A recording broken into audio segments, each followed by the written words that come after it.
Hare Krishna, Hare Krishna, Krishna Krishna, Hare Hare, Hare Rama, Hare Rama, Rama Rama, Hare Hare. Hare Krishna, Krishna Krishna, Hare Hare, Hare Rama, Rama Rama, Hare Hare.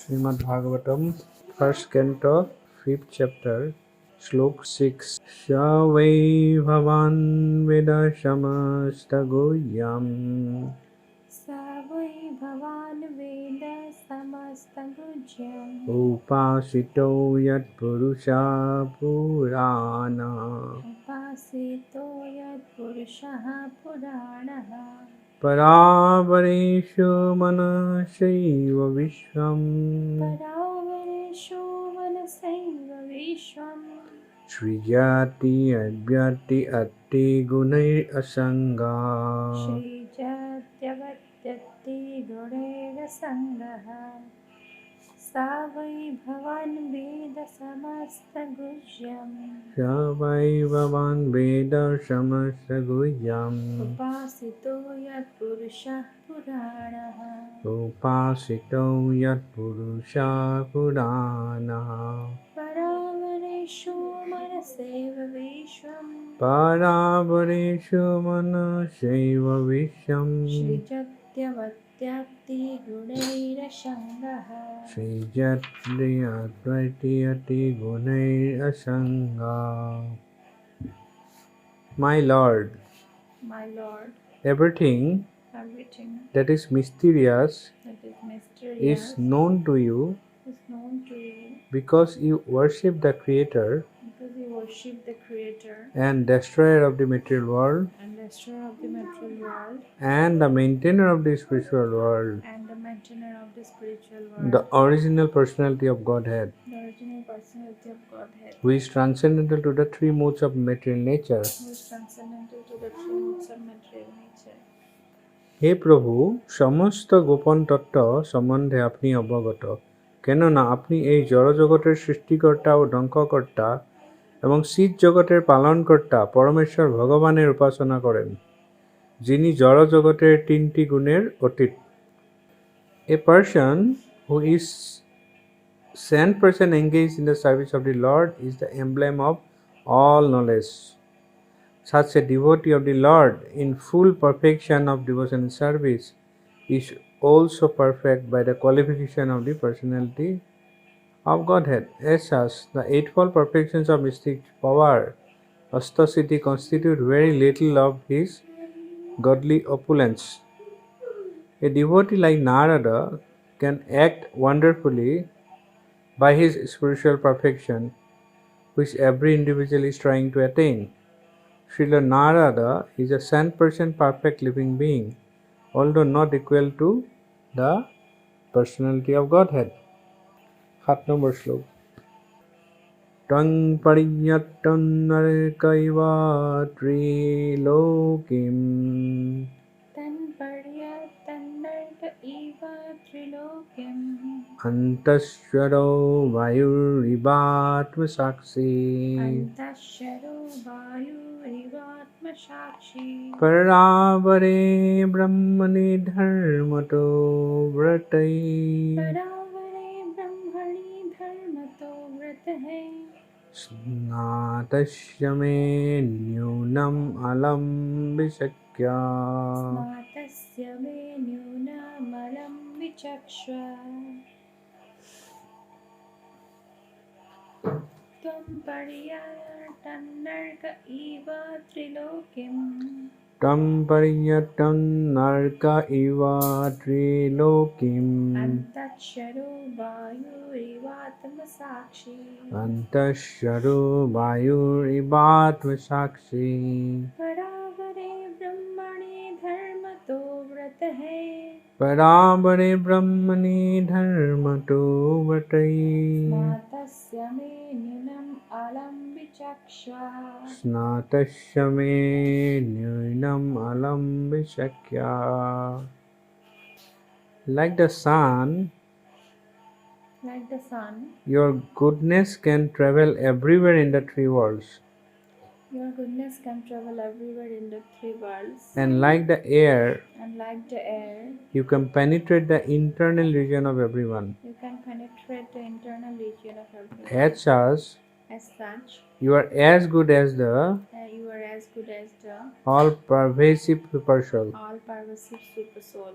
Please, therefore, Please, therefore, find out the deficiency in me, find out the deficiency in me, despite my being despite my being absorbed in transcendence, absorbed in transcendence, under disciplinary regulations under disciplinary regulations and vows.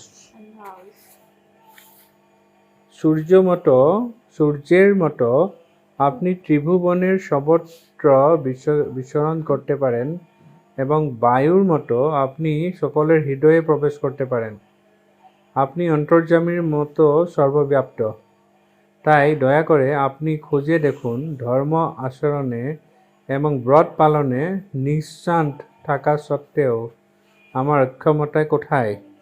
Transcendental realization, pious activities, worshipping the deities, charity, mercifulness, non-violence, and studying the scriptures under the strict disciplinary regulations are always helpful.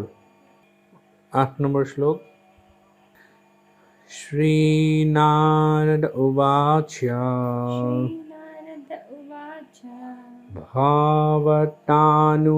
भावतानुदितप्रायम् Namatanudita Prayam यौष भगवतो मलम् Yasho Bhagavato Malam येनैश्वासो न तुष्येता Nevaso Natushyeta मन्ये तद्दर्शनं किलम् Mande Taddarshanam Kilam Bhavatanudita Prayam Yasho भवतानुदितप्रायम् Yasho Bhagavato Malam यशो भगवतो मलम् Yenevaso Natushyeta वेनैवासो न तुष्येत Manye Taddarshanam Kilam मन्ये तद्दर्शनं किलम् Sri Narada said, Sri Narada said, you have not actually broadcast the sublime broadcast the sublime and spotless glories and spotless glories of the personality of Godhead. of the personality of Godhead. That philosophy That philosophy which does not satisfy which does not satisfy the transcendental senses the transcendental sense of the Lord of the Lord is considered worthless. Shri Narad মুনি বললেন, তুমি পরমেশ্বর ভগবানের অত্যন্ত মহিমান্বিত এবং নির্মল কীর্তি যথাযথভাবে কীর্তন করনি। যে দর্শন পরমেশ্বর ভগবানের অপ্রাকৃত ইন্দ্রিয়গুলির সন্তুষ্টি বিধান করে না তা অর্থহীন। শিল প্রভুপাদের তাৎপর্য, The eternal relation of an individual soul with the Supreme Soul, personality of Godhead, is constitutionally one of being the eternal servitor of the eternal Master. The Lord has expanded himself as living beings in order to accept loving service from them, and this alone can satisfy both the Lord and the living beings. Such a scholar as Vyasadeva has completed many expansions of the Vedic literatures, ending with the Vedanta philosophy, but none of them have been written directly glorifying the personality of Godhead. Dry philosophical speculations, even on the transcendental subject of the Absolute, have very little attraction without directly dealing with the glorification of the Lord. The personality of Godhead is the last word in transcendental realization. The Absolute, realized as impersonal Brahma or localized Supersoul, Paramatma, is less productive of transcendental bliss than the Supreme Personal realization of His glories. The compiler of the Vedanta Darshan is Vyasadeva himself. Yet he is troubled because although he is the author. So what sort of transcendental bliss can be derived by the readers and listeners of Vedanta which is not explained directly by Vyasadeva, the author? Herein rises the necessity of explaining Vedanta Sutra in the form of Srimad Bhagavatam by the self-author. Namam Vishnu Padaya Krishna Prasthaya Bhutale Srimate Jayapataka Swaminiti Namine Namo Acharya Padaya Nitai Papadayine Guru Katha Dhamadaya Nagara Gramatarine Namo Vishnu Padaya Krishna Prasthaya Bhutale Srimate Bhaktivedanta Swaminiti Namine Namaste Saraswate Devi Gauravani Pracharine Nirvisesa Sunnavadi Pasatade Satarine Kankaroti Vasalang Panggung Lambhate Girim Jatkripa Tamaham Bande Sri Guru Dinatayam Paramananda Madhavam Sri Chaitanya Isaram Hari Om Tat Sat. The 6 number 7 number আৰু 8 number চৰ্চা কৰিলোঁ আমি 6 number শ্লোকটোত ব্যাসদেৱে কৈছে যে হে প্ৰভু সমস্ত গোপন তত্ত্ব সম্বন্ধে আপুনি অৱগত কাৰণ আপুনি এই জড়জগতৰ সৃষ্টিকৰ্তা আৰু ধ্বংসকৰ্তা আৰু চিত জগতৰ পালনকৰ্তা মানে আধ্যাত্মিক জগতৰ পালনকৰ্তা পৰমেশ্বৰ ভগৱানৰ উপাসনা কৰে যোন জড়জগতৰ তিনিটা গুণৰ অতীত কৈছে যে আপুনি সকলো জানে সমস্ত তত্ত্ব আপুনি জানে আৰু বাকী নাই কাৰণ আপুনি এই জড়জগতৰ সৃষ্টিকৰ্তা পৰমেশ্বৰ ভগৱানৰ আপুনি সেৱক পৰমেশ্বৰ ভগৱানৰ আপুনি উপাসক আৰু যোন এই জড়জগতৰ এই ত্ৰিগুণাতীত তিনিটা গুণৰ ওপৰত প্ৰভুপাদে তাৎপৰ্যত কৈছে যে খুব ইম্পৰ্টেণ্ট কথা এইটো প্ৰভুপাদে যিটো প্ৰথম লাইনটোৰ কৈছে তাৎপৰ্যত খুবেই ইম্পৰ্টেণ্ট আৰু জৰুৰী কথা এইটো মনত ৰাখিলেই বাকী চব হৈ যায় কৈছে যে যিসকল মানুহে পৰমেশ্বৰ ভগৱানৰ সেৱাত যুক্ত থাকে তেওঁ হৈছে সমস্ত জ্ঞানৰ প্ৰতীক ইংলিছত লিখিছে এইটো জানিব লাগে A person who is 100% engaged in the service of the Lord is the emblem of all knowledge. Such a devotee of the Lord in full perfection of devotional service is also perfect by the qualification of the personality of Godhead.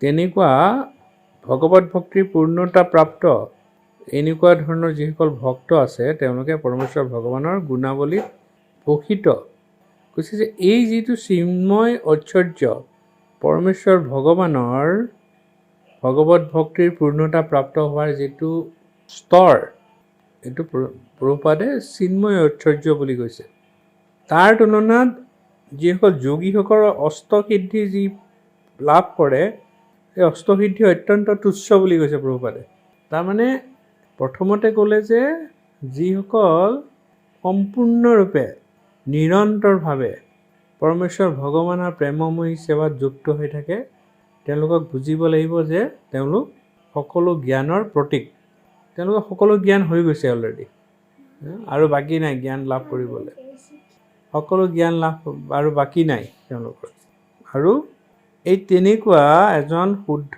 ভক্তৰ ওচৰত অষ্টসিদ্ধিৰ যিবিলাক সিদ্ধি পায় এই গোটেই সিদ্ধিবিলাক অতি তুচ্ছ যদি compare কৰা যায় যদি তুলনা কৰা যায় ঠিক সেইদৰে পাৰমাৰ্থিক পূৰ্ণতা প্ৰাপ্ত নাৰদ মুনিৰ নিচিনাকৈ যিসকল ভক্ত তেওঁলোকে পাৰমাৰ্থিক পূৰ্ণতাৰ প্ৰভাৱত অতি অদ্ভুত কাৰ্য সম্পাদন কৰিব পাৰে যিবিলাক সকলোৱে লাভ কৰাৰ চেষ্টা কৰে তো ইয়াত প্ৰভুপাদে এটা কথাই বুজাইছে যে যিসকল পৰমেশ্বৰ ভগৱানৰ সেৱাত যুক্ত হৈ থাকে ভগৱানৰ ভক্তিৰ মাৰ্গত যুক্ত হৈ থাকে তেওঁলোকৰ বিভিন্ন ধৰণৰ তেওঁলোকৰ কি হয় স্পিৰিচুৱেল পাৰফেকশ্যন সেইকাৰণে যিসকল নাৰদ মুনিৰ নিচিনা যোন পাৰফেক্ট ভক্ত শুদ্ধ ভক্ত তেওঁলোক হৈছে নিত্যসিদ্ধ জীৱ যদিও মানে পৰমেশ্বৰ ভগৱানৰ সমকক্ষ নহয় হ'লেও তেওঁলোক 100% perfect living being 100% perfect living being তেওঁলোক নিত্যসিদ্ধ জীৱ ইয়াত আমি দেখা যায় ইয়াত কৈছে যে তাৰ তুলনাত হেৰিবিলাক অতি কম হৈ যায় ইয়াৰ পিছৰ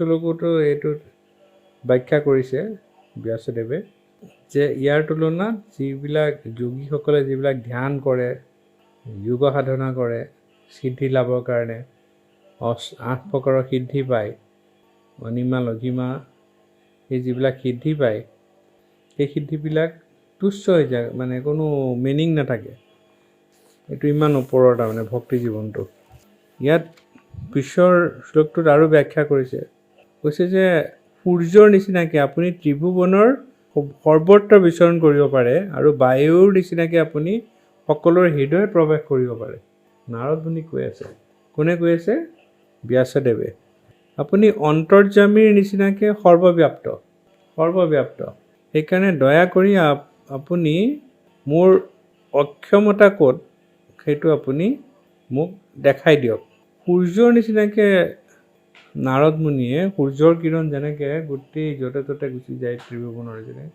নাৰদ মুনি সকলোতে কি কৰিব পাৰে বিচৰণ কৰিব পাৰে আৰু বায়ু যেনেকৈ চাৰিওফালে প্ৰৱেশ কৰিব পাৰে তেনেকৈ নাৰদ মুনিয়েও সকলোৰে হৃদয়ত প্ৰৱেশ কৰিব পাৰে আৰু সৰ্বব্যাপ্ত বুলি কৈছে অন্তৰ্যামী যেনেকৈ সৰ্বব্যাপ্ত কৈছে ব্যাসদেৱে গ্লৰিফাই কৰিছে নাৰদ মুনি কৈছে যে গতিকে আপুনিয়ে মোক উলিয়াই দিয়ক যে মোৰ কি প্ৰব্লেম আছে মোৰ কিহৰ কাৰণে মই ছেটিছফাইড হোৱা নাই মোৰ সমস্যাটো ক'ত মোৰ কিহৰ কাৰণে মোৰ এনেকুৱা হৈ আছে নাৰদ মুনি সৰ্বব্যাপ্ত বুলি কৈছে একচুৱেলি প্ৰভুৱে কৈছিল যে এই যি যোগীসকলে বহুত চেষ্টা কৰে অষ্টসিদ্ধি লাভ কৰিবৰ কাৰণে প্ৰভুৱে কৈছিল যে আমাৰ গুৰু পৰম্পৰা যিসকল গুৰুবৰ্গ আছে মহান আচাৰ্যসকল আছে যিসকল ভক্তি জীৱনত থাকে তেওঁলোকৰ অট'মেটিক অষ্টসিদ্ধি প্ৰাপ্ত হৈ যায় কিন্তু তেওঁলোকে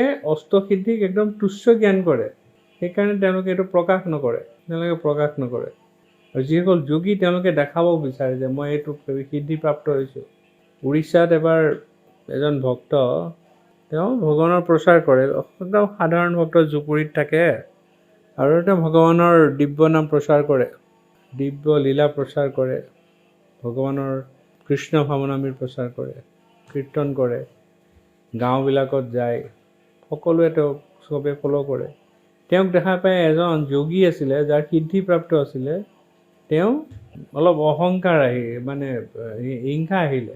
হিংসা ভাৱ আহিলে ভাবিলে যে তেওঁ গাঁৱৰ যিমান মানুহ আছে মোৰ ওচৰত নাহে চব এই ভক্তজনৰ ওচৰত যায় মই কিবা এটা কৰিব লাগিব সেইবুলি তেওঁ কি কৰিলে তেওঁ হাতেদি জুই উলিয়াই দিয়ে মুখেৰে জুই উলিয়াই দিয়ে চব কৰি থাকে তেতিয়া তেওঁ গোটেই গাঁৱত তেওঁ প্ৰচাৰ কৰিলে যে যিমান গাঁৱৰ মানুহ তেওঁলোকৰ হোজা মানুহ ইমান সহজ সৰল মানুহ তেওঁলোকে ভাবিলে যে সঁচাকৈ এওঁহে আচল মানে তেওঁ আচল ভগৱানৰ নিজে আহিছে ভগৱান তেওঁ যিকোনো মানে কৰিব ধৰিলে তাৰপিছত এওঁৰ ওচৰত মানে কৃষ্ণ কথা হৰি কথা শুনিবলৈ মানুহ আহি কমি গ'ল চব সেই যোগীজনৰ তাত গৈ থাকে মানুহবিলাক তাতে বিভিন্ন সিদ্ধিবিলাক দেখা পায় তেওঁ দেখায় শূন্য দফঙি থাকে এতিয়া ভক্তজনে এদিন কাৰোবাক খুজিলে বোলে নাই এই এতিয়া চব যোগীৰ তাত যাওঁ আমি মহাসিদ্ধ তেওঁ তেতিয়া ভক্তজনে ৰাতিপুৱা সেই সময়ত কৰি আছিলে ইটা এটাৰ ওপৰত ভৰিটো দি পেলাই বহি ৰাতিপুৱা আছিলে নিম গছৰ ঠাৰেদি ব্ৰাছ কৰি আছিলে দাঁত ব্ৰাছ কৰি আছে গাঁৱৰ মানুহক তেওঁ বুজাইছে এইবিলাকৰ কোনো অৰ্থ নাই এইবিলাক মৃত্যুৰ লগে লগে এই সিদ্ধি শেষ এইবিলাক চব জড়জাগতিক সিদ্ধি এইটোৱে আমাক ভক্তি জীৱনৰ পৰা আমাক দূৰলৈ লৈ যায়, ওচৰ চপাই নানে। গতিকে এইবিলাকত লাভ নাই। গাঁৱৰ মানুহ কৈছে নাই, হ'লেও আমি সকলোৱে কনভিন্স যে তেওঁহে আচল মানে যোগী। বোলে ঠিকে আছে, এইবিলাক বৰ ডাঙৰ বস্তু নহয়। কেনেকৈ ডাঙৰ বস্তু নহয় আপুনি কৈছে, আমি নিজে দেখা পাইছোঁ, তেওঁ এইটো কৰে, তেওঁ সেইটো কৰে। তেওঁ ক'লে ঠিকে আছে, তেওঁ এইবিলাক যি দেখাই দেখাওক, তোমালোক গৈ থাকা বাৰু তাতে। কৈছে আপোনাৰ ওচৰত ইমান দিন আহিলোঁ, আপুনিতো একো সিদ্ধিও দেখাব নোৱাৰে, একো কৰিব নোৱাৰে আপোনাৰ।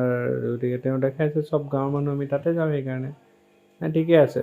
তেওঁ কি কৰিলে ভক্তজনে, সেই ইটাটোক বহি থাকোঁতে দাঁতোন লৈ আছে, তেওঁ তেনেকৈ উৰি গুচি গ'ল। গৈ পেলাই এই যিজন যোগী আছিল, যোগীৰ চাৰিওফালে ঘূৰি ফুৰিছে, ইফালে যায় ইফালে যায় ইফালে যায়। গাঁৱৰ মানুহ চবে দেখা পাই আছে। যোগীজনৰ যিমান শক্তি আছিলে, সিদ্ধি, চব নাইকিয়া হৈ গ'ল। যোগীজনক ক'লে যে তুমি এইবিলাক দেখাই মানুহক ভুল পথে পৰিচালিত নকৰিবা, এইবিলাকৰ কোনো অৰ্থ নাই, তুমি ইয়াৰ পৰা যোৱা। এইবিলাক গুচি গ'ল। প্ৰভুপাদক বহুতে সুধিছিল যে প্ৰভুপাদ, আপুনি চবেই বেলেগ বেলেগ ভক্তিজনত আপুনি আছে, ইমান প্ৰচাৰ কৰিছে পৃথিৱীত, কিন্তু আপুনি মিষ্টিক যোগা একো কৰিব পৰা নাই। চবেই বেলেগ বেলেগ কৰে, বিভিন্ন ধৰণৰ শক্তি দেখায়, আপুনি কি কৰিব পাৰিলে? মিষ্টিৰিয়াছ কিবা কৰিব পাৰিছে জানো আপুনি? প্ৰভুপাদে কৈছে মই একো কৰিব পৰা নাই, কিন্তু এই যিবিলাক মোৰ বিদেশৰ ভক্ত আছে, এই গোটেই বিদেশৰ যিমান ভক্ত আছে, এই সকলোবিলাক আগতে আমিষ ভুজি আছিলে, নাইট ক্লাবত যোৱা আছিলে, ড্ৰাগছ খোৱা আছিলে, মদ খোৱা আছিলে, যিমান কলিযুগৰ যিমান বেয়া প্ৰভাৱ আছিলে, এই সকলোবিলাকৰ তেওঁলোক সেইবিলাকৰ কলিৰ সেইটো প্ৰভাৱৰ আশ্ৰয়ত আছিলে। কিন্তু এতিয়া তেওঁলোকে চব বাদ দি পেলাই এতিয়া অকল হৰিনাম কৰি পেলাই পৰমেশ্বৰ ভগৱানৰ সেৱাত লীন হৈ গৈছে, নিৰন্তৰভাৱে লীন হৈ গৈছে। ইয়াতকৈ ডাঙৰ আৰু কি হ'ব পাৰে? তেতিয়া সকলো যোনে সুধিছিলে তেওঁ ক'লে যে এইটো সঁচা প্ৰভুপাদ, এইটো সম্ভৱ নহয়। কাৰোবাৰ কাৰণে প্ৰচাৰ কৰা কিমান প্ৰব্লেম আমি দেখা পাওঁ, মানে কিমান কষ্ট ভক্ত বনোৱা। ভাৰতত বনোৱা কঠিন, অসমত বনোৱা কঠিন। অসমত শংকৰদেৱে গোটেই কৃষ্ণ ভাৱনাময় গোটেই বিলাই থৈ গৈছে, তাৰপিছতো শুদ্ধ ভক্ত বনোৱা বহুত কঠিন, ভক্তিজনত আনি পেলাই ৰখাটো। কিন্তু প্ৰভুপাদৰ বিশেষ কৃপাৰ ফলত কি হৈছিল, তেনেকুৱা সেই গোটেই বিদেশী ভক্তবিলাকো সম্পূৰ্ণৰূপে শুদ্ধ বৈষ্ণৱত পৰিণত হৈছিলে, মহান বৈষ্ণৱ। সেইকাৰণে সেইবিলাক যিসকল ইয়াত সেইটো কথাই কৈ আছে ব্যাসদেৱে যে নাৰদ মুনি, তুমি সূৰ্যৰ নিচিনাকৈ সকলোকে ব্যাপ্ত, সকলোতে যাব পাৰা, তুমি বায়ুৰ নিচিনাকৈ সকলোৰে হৃদয়ত প্ৰৱেশ কৰিব পাৰা, সৰ্বব্যাপ্ত তুমি। সেইকাৰণে তুমি ক'ব লাগে মোৰ কি প্ৰব্লেম। নাৰদ মুনি সৰ্বব্যাপ্ত। শ্ৰীল প্ৰভুপাদৰ ওচৰতো নাৰদ মুনি কেইবাবাৰো আহিছিল। এবাৰ লণ্ডন মন্দিৰত আহিছিল। লণ্ডন মন্দিৰত প্ৰভুপাদে ক্লাছ দি থাকোঁতে তেতিয়া প্ৰভুপাদে ছেপাৰেটকৈ এদিন ব্যাসদেৱ আৰু নাৰদ মুনি একেলগে আহিছিলে। তেতিয়া প্ৰভুপাদে গোটেই চব চেঞ্জ কৰি পেলাই চব বন্ধ কৰি ক্লাছ দিয়া, নাৰদ মুনি বাজাই বিনা ৰাধিকা ৰামনা নামে, সেইটো গোৱা আৰম্ভ কৰিছে হাঁহি হাঁহি। এতিয়া গোটেই ভক্তবিলাকে ভাবিছে প্ৰভুপাদে কিয় এইটো কৰিছে, আৰু কৈছে আসন বনাব গৈছে ব্যাসদেৱ আৰু হেৰিয়াৰ কাৰণে, নাৰদ মুনিৰ কাৰণে প্ৰভুপাদে, পিছত যাতে বহিব পাৰে। পিছত প্ৰভুপাদে ক'লে যে তোমালোকে দেখা নাপালা, নাৰদ মুনি আহি পেলাই ৰখি আছিলে। নাৰদ মুনি সকলোতে যাব পাৰে। নাৰদ মুনি লেভেলৰ যিসকল শুদ্ধ ভক্ত, তেওঁলোক অতি তেওঁলোকৰ যিটো সিদ্ধ দেহ, এই সিদ্ধ দেহৰ মাধ্যমত তেওঁলোকে য'তে ত'তে যাব পাৰে অনায়াসে, কোনো প্ৰব্লেম নাই, অনায়াসে ঘূৰি থাকিব পাৰে। বৃন্দাবনত এজন আছিলে, তেওঁ কি কৰে, তেওঁ সেই গোটেই ৰাতি তেওঁ জপ কৰে, জপ ধ্যান কৰি কেতিয়াবা তেওঁ যেতিয়া সমাধিত গুচি যায়, তেতিয়া বহুতে ভাবে যে তেওঁ এতিয়ালৈকে শুই আছে। এদিন ৰামনৱমী আছিলে, তেতিয়া 7টা বাজি গ'ল, তেওঁ শুই আছে। 7টা বজাৰ পিছত উঠিছে, উঠি পেলাই চবে ভাবিছে ৰামনৱমী আজি, তেওঁ ভালকৈ সাধন ভোজন কৰিব লাগে, তেওঁ ইমান দেৰিকৈ উঠিছে, কি তেওঁ সাধন ভোজন কৰিব? কোনোবাই ভাবিছে আৰু তেওঁ, বহুতে নাজানে যে তেওঁ সিদ্ধ পুৰুষ। তেওঁ উঠি তেনেকৈ আৰম্ভ কৰিছে দিনটো। তাৰপিছত তেওঁ ক'লে যে আজি বৰ ভাল লাগিলে, আজি ৰামনৱমীত মই অযোধ্যাত কি এটা কুণ্ড এটা আছে, অযোধ্যাৰ কুণ্ড, সেই কুণ্ডত মই স্নান কৰিলোঁ ৰাতিপুৱাই। ব্ৰহ্মমুহূৰ্তত স্নান কৰোঁতে খালি এটাই বেয়া লাগিলে আৰু ৰামনৱমীৰ দিনা, এগৰাকী মাতাজী স্নান কৰিব গৈ পেলাই ভগৱান ৰামচন্দ্ৰৰ ওচৰত গুচি গ'ল, দেহ ত্যাগ কৰিলে তাতে। চবেই ভাবিছে কি কৈ আছে, তেওঁতো 7টালৈকে শুই আছে ইয়াত, ক'ত কেতিয়া অযোধ্যা গ'ল, কি হ'ল?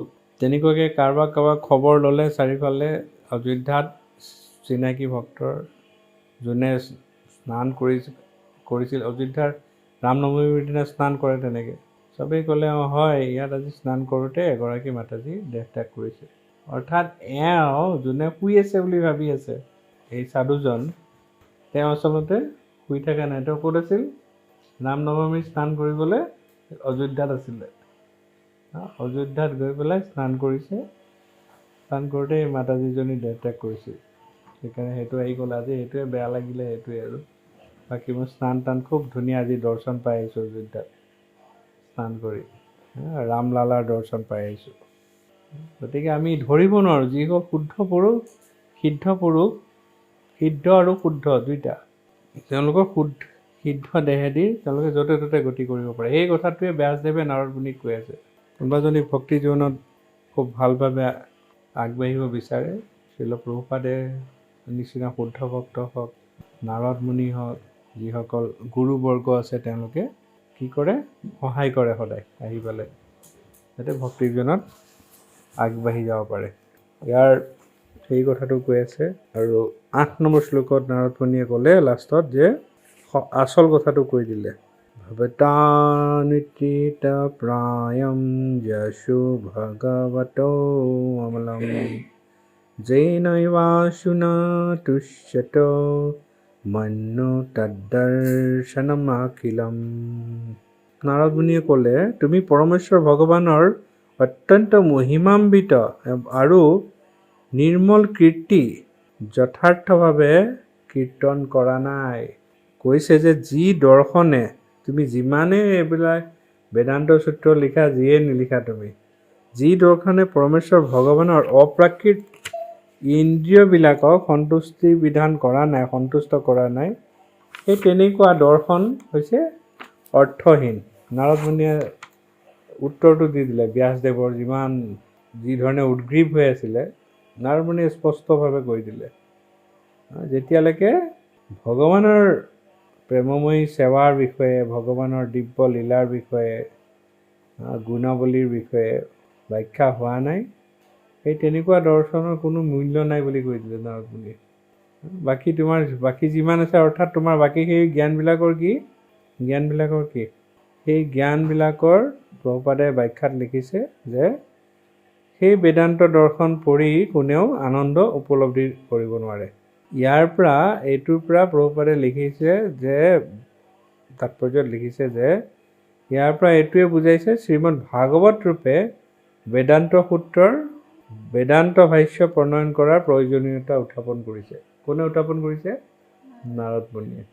আগৰ যিবিলাক আছিলে তাত পৰমেশ্বৰ ভগৱানৰ বিষয়ে যথাৰ্থ একো নাছিলে, অপ্ৰাকৃত লীলাবিলাকৰ। সেইটোৱে কাৰণ আছিল ব্যাসদেৱৰ অন্তৰ্দ্বন্দ্ব যিটো হৈ আছিলে। কাৰণ সেইবিলাক নাৰদ মুনিয়ে কৈছে যে সেইবিলাক অৰ্থহীন বুলি কৈছে, কোনো লাভ নাই। জয় গ্ৰন্থ শ্ৰীমদ ভাগৱত মহাপুৰাণ কি জয়, শ্ৰীল প্ৰভুপাদ কি জয়, নিতাই গৌৰ প্ৰেমানন্দে।